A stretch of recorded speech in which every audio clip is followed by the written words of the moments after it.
প্রিয় শিক্ষার্থী, আশা করতেছি তোমরা প্রত্যেকে ভালো রয়েছো। তোমাদের জন্য সবচেয়ে গুরুত্বপূর্ণ ভিডিও হচ্ছে এটি, এবং মূলত এই ধরনের ভিডিওগুলো থেকে তোমরা স্ট্র্যাটেজিগুলো নিবা। আমরা আজকের ক্লাসে ঢাকা বিশ্ববিদ্যালয়ের বিগত 8 বছরের যে প্রশ্ন আছে সেই প্রশ্ন আমরা বিশ্লেষণ করে দেখাবো যে কোন কোন অধ্যায়গুলো থেকে তারা মূলত কোশ্চেন করেছে, ফার্স্ট পেপার থেকে করেছে না সেকেন্ড পেপার থেকে করেছে। একই সঙ্গে শুধু প্রশ্ন বিশ্লেষণ করা এক জিনিস এবং প্যাটার্ন কিন্তু বোঝা আর এক জিনিস। তো স্বাভাবিকভাবে আমরা আজকের ক্লাসে প্রশ্ন বিশ্লেষণের সঙ্গে প্যাটার্ন বোঝানোর চেষ্টা করব। তো কথা না বাড়িয়ে আমরা আমাদের ক্লাসে চলে যাই। এই হচ্ছে ঢাকা বিশ্ববিদ্যালয়ে বিগত 8 বছরের চার্ট অ্যানালাইসিস, যেটা কিনা আমাদের টিউটোরিয়াল সিরিজ থেকে আমরা সংগ্রহ করেছি। এবং একটা বিষয় আমি তোমাদের ক্লিয়ার করে বলি, 2021 সালের পূর্বে কোনো গাইড বই এই ধরনের চার্ট অ্যানালাইসিসগুলো ছিল না। আমরা টিউটোরিয়াল সিরিজ পাবলিশ করেছি 2021 সালে, অর্থাৎ 20 সালের পরে ঠিক তখনই আমরা এই চার্ট অ্যানালাইসিসগুলো সংগ্রহ করেছি এবং অলমোস্ট তোমরা প্রায় কম বেশি সকল বইয়েই কিন্তু এই চার্ট অ্যানালাইসিস দেখতে পারবা। কিন্তু সমস্যা হলো ওই বইগুলো চার্ট অ্যানালাইসিস এবং আমাদের বইয়ের টিউটোরিয়াল সিরিজের অথবা অ্যাকাউন্টিং ওয়ার্ল্ডের চার্ট অ্যানালাইসিস দেখবা যে একটু ভিন্ন। এখন ভিন্ন হওয়ার পরিপ্রেক্ষিতে অনেকে কোশ্চেন করো যে ভাই কেন ভিন্ন।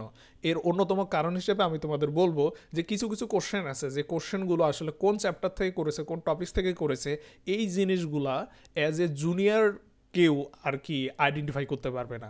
অ্যাজ এ রেজাল্ট দেখবা আমার সঙ্গে তাদের কনফ্লিক্ট আছে। আমি দীর্ঘ আমার 9 বছরের যাত্রা থেকে এবং আমি তোমাদের এই যে টিচিং প্রফেশনে আছি, অ্যাডমিশন রিলেটেড জায়গা নিয়ে আছি, আমি এই সময়ে এসেও বিভিন্ন বিশ্ববিদ্যালয়ের প্রশ্ন ব্যাংক অর্থাৎ অলমোস্ট সকল বিশ্ববিদ্যালয়ের প্রশ্ন ব্যাংক মিনিমাম 3 থেকে 4 বার আমি পড়ে শেষ করেছি। তো স্বাভাবিকভাবে একজন এক্সপার্ট একদম ফ্লুয়েন্টলি সব কিছু একুরেটলি করতে পারতেছে এবং এইটা হলো সেই চার্ট। আর যখনই তোমরা দেখবে আমার সঙ্গে কনফ্লিক্ট, স্বাভাবিকভাবে যত বড় প্রকাশনী হোক না কেন ওই ধরনের প্রকাশনীগুলোতে দেখা যাচ্ছে যে জুনিয়র অথবা তোমরা সদ্য চান্স প্রাপ্ত যে সকল ছেলে মেয়ে আছো তোমরা কাজ করতেছো, এর মানে এই না যে তোমরা আমাদের মতো এক্সপার্ট হয়ে গেছো। তো সব মিলিয়ে আমি শুধু এতটুকু বলতে চাই, আমি যে ধরনের চার্ট অ্যানালাইসিসগুলো দেখাবো বা দেখাচ্ছি এগুলো আমার নিজের কাজ করতে গিয়ে নিজের অজান্তে ভুল ব্যতীত বাকি সবগুলো চার্ট অ্যানালাইসিস একদম একুরেট। তো সুতরাং অন্যদের চার্ট অ্যানালাইসিসের সঙ্গে অ্যাটলিস্ট টিউটোরিয়াল সিরিজের চার্ট অ্যানালাইসিস তোমরা মিলানোর চেষ্টা করবে না। তো কথা না বাড়িয়ে আমরা বিগত 8 বছরের চার্ট অ্যানালাইসিসটা একটু দেখে নিই। তো বিগত 8 বছর ধরে ঢাকা বিশ্ববিদ্যালয় মার্কেটিং সাবজেক্টের উপর কোশ্চেন করে আসতেছে। শুধু ঢাবি না, আরও কিছু কয়েকটা বিশ্ববিদ্যালয় কলেজ আছে ঢাকা অধিভুক্ত, সেগুলো আমরা পরবর্তীতে আলোচনা করব। তবে আজকে ঢাকা নিয়ে শুধু কথা বলি। ঢাকার এখানে বিগত 8 বছরের চার্ট অ্যানালাইসিস আছে, তোমরা এখানে খেয়াল করে দেখবা এবং পূর্ববর্তী ক্লাসও যদি করে থাকো তাহলে দেখতে পারছো যে আমাদের উৎপাদন ব্যবস্থাপনা প্রথম পত্র আছে আর অপর দিকে আমাদের মার্কেটিং সেকেন্ড পেপার আছে, অর্থাৎ মার্কেটিং বিপণন সেকেন্ড পেপার হিসেবে আমরা পড়েছি এইচএসসিতে। তো ওইটাই কিন্তু আমাদের বিশ্ববিদ্যালয়ের সিলেবাস। তো এখন কথা হলো কোন সিলেবাসকে টার্গেট করে তারা কোশ্চেন করতেছে। তারা মূলত ফার্স্ট পেপারকে টার্গেট করে কোশ্চেন করছে না সেকেন্ড পেপার। তোমরা স্পষ্ট দেখতে পাচ্তেছো যে এখানে যে অধ্যায়গুলো দেওয়া আছে সবগুলো সেকেন্ড পেপারের। আর এই যে সবার শেষে 11-10তম যে অধ্যায়টা আমি অ্যাড করেছি, অধ্যায় না টপিক্স অ্যাড করেছি, সেটাই মূলত আমাদের উৎপাদন ব্যবস্থাপনা প্রথম পত্র, যেটা থেকে মাত্র 2 বছরে বিগত 8 বছরের মধ্যে মাত্র 2 বছর একটা করে কোশ্চেন করেছে। এর বাইরে কিন্তু ঢাকা বিশ্ববিদ্যালয় কোশ্চেন করেনি। তারা 12টা কোশ্চেন করেছে, রিটেন 8টা কোশ্চেন করেছে, তারা 20টা কোশ্চেন করেছে।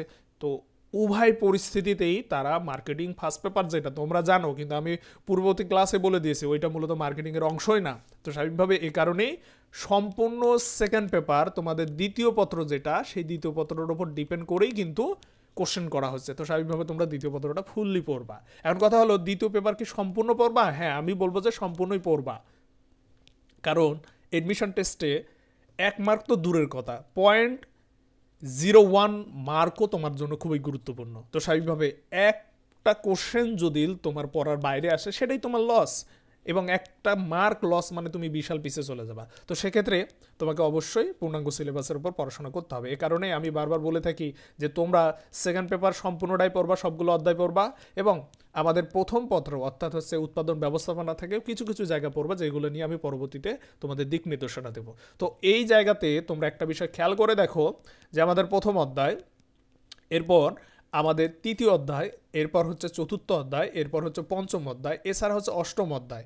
এখানে যে অধ্যায়গুলো আছে বা যে টপিকসগুলো বা যে অধ্যায়ের নামগুলো আমি আইডেন্টিফাই করে দিলাম, এই কয়েকটা অধ্যায় থেকে মূলত কয়টা এখানে দেখো তো, 1 নম্বর অধ্যায়, 3 নম্বর অধ্যায়, 4 নম্বর অধ্যায় এবং 5 নম্বর অধ্যায়, মাত্র 4টা অধ্যায় থেকেই মূলত ঢাকা বিশ্ববিদ্যালয় তার অধিকাংশ কোশ্চেনেই মূলত করেছে। জাস্ট এই জায়গাটা একটু ফোকাসলি দেখো। তার মানে যেটা দাঁড়াচ্ছে যে ঢাকা বিশ্ববিদ্যালয় তাদের অধিকাংশ কোশ্চেন মানে অলমোস্ট 70% প্লাস কোশ্চেন, এবং সেটা অনেক সময় অলমোস্ট 100%ও চলে গেছে। এই যে যেমন এবছরের প্রশ্ন প্রায় 100% কোশ্চেন তারা মূলত 4টা অধ্যায় থেকেই করতেছে। তো স্বাভাবিকভাবে এই 4টা অধ্যায় তোমাদের বিস্তারিতভাবে পড়াশোনা করতে হবে।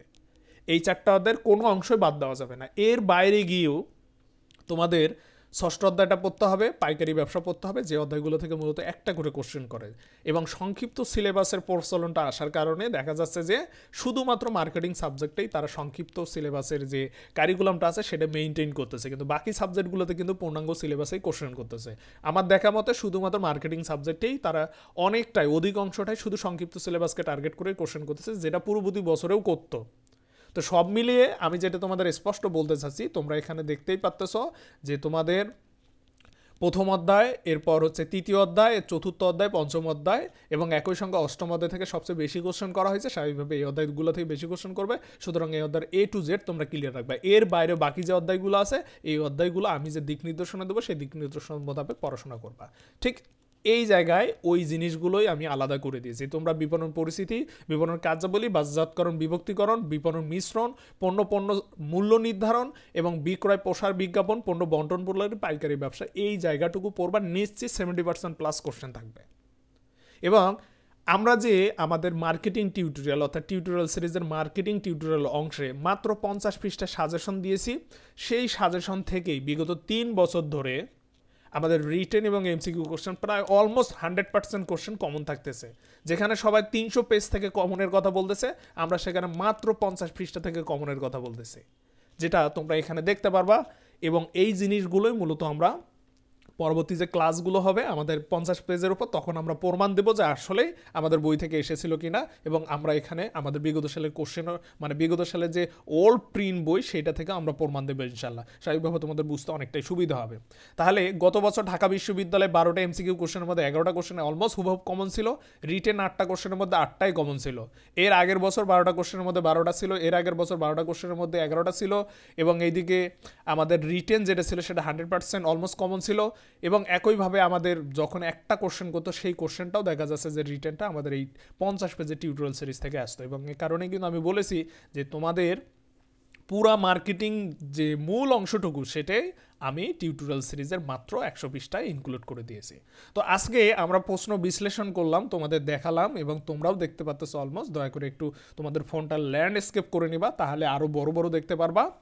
আর অপরদিকে যে জিনিসটা আমি তোমাদের দেখাতে চাচ্ছি তা হচ্ছে প্রশ্ন বিশ্লেষণ করলাম, কিন্তু প্রশ্নের প্যাটার্ন বলতে প্রশ্ন মূলত কোন টপিকসগুলো থেকে করতেছে। হ্যাঁ, অধ্যায় ঠিক আছে, সেই অধ্যায়ের কোন কোন জায়গাগুলো থেকে করতেছে, যেটা কিনা আমরা আমাদের টিউটোরিয়াল সিরিজে যে 50 পৃষ্ঠা আছে না, সেই 50 পৃষ্ঠা মূল যে 50 পৃষ্ঠা এই তথ্যগুলো বা এই টপিকসগুলো ওই 50 পৃষ্ঠায় আমরা রিপ্রেজেন্ট করছি। তো স্বাভাবিকভাবে আমাদের পরবর্তী যে ধারাবাহিক ক্লাসগুলো থাকবে, আমরা এখানে যে টপিকস অলরেডি অধ্যায় ভেঙে টপিকস উল্লেখ করে দিয়েছি, এই টপিক্সের ভিতরে সাব টপিক্স আছে যেগুলো থেকে মূলত কোশ্চেন করে, সেগুলো আমরা 3 স্টার, 7 স্টার, 5 স্টার এই জিনিসগুলো দিয়ে তোমাদের গুরুত্ব বুঝাই দিব। স্বাভাবিকভাবে এই ক্লাসগুলো করলে তোমরা একদম হুবাহু কোশ্চেনগুলো কমন পাবা। পাবলিক বিশ্ববিদ্যালয় ভর্তি পরীক্ষা মার্কেটিং থেকে যে ধরনেরই কোশ্চেন করুক না কেন, টিউটোরিয়াল সিরিজের এই 50 পেজের ক্লাসগুলো যদি তোমরা ভালোভাবে করো তাহলে হুবাহু কোশ্চেন কমন পাবা। এবং একই সঙ্গে যারা HSC-তে আছো, তোমাদের শিওর হয়ে বলতেছি তোমরা নিশ্চিতভাবে তোমাদের অধিকাংশ নৈবেত্তিক কোশ্চেন এই 50 পৃষ্ঠা থেকে পাবা।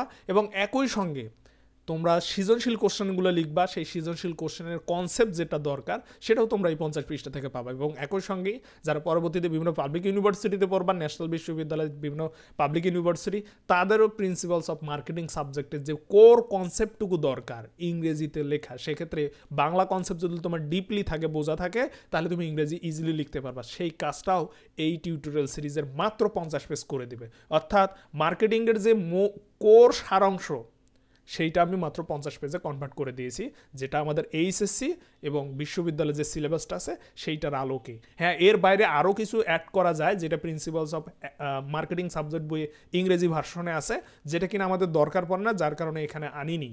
এর বাইরে তেমন আর কোনো কিছুই নেই। তোমরা পরবর্তীতে যখন বড় হবা, অনার্স লাইফে যাবা, তখন তো বড় বই পড়বা, জাস্ট এই বইটার সঙ্গে অ্যাডজাস্ট করে যদি ওই বইটা পড়তে পারো তাহলে তোমাদের কোনো কিছু নিয়ে টেনশন করতে হবে না। তো আশা করতেছি যে তোমরা প্রশ্ন বিশ্লেষণ দেখলা এবং একই সঙ্গে প্রশ্নের প্যাটার্ন রিলেটেড বিষয়গুলো আমি বললাম, টপিক্সের ভিতর কিছু বিষয় আছে একক বিশ্ববিদ্যালয় একক জায়গা থেকে কোশ্চেন করে, এবং স্পেশালি ঢাকা বিশ্ববিদ্যালয়ে যেহেতু শুধু মার্কেটিং থেকে কোশ্চেন করতেছে, তাহলে স্বাভাবিকভাবে ঢাকা বিশ্ববিদ্যালয়ের প্রশ্ন প্যাটার্নটা আমরা আমাদের চলতি ক্লাসগুলোতে তোমাদের সামনে রিপ্রেজেন্ট করার চেষ্টা করব। তো আশা করছি তোমরা উপকৃত হয়েছো, এই জায়গাগুলো দেখবা, আর যারা বই সংগ্রহ করেন বই সংগ্রহ করতে পারো, বইগুলো অ্যাভেলেবল থাকবে ইনশাল্লাহ। তো সবাই ভালো থাকবা, আল্লাহ হাফেজ।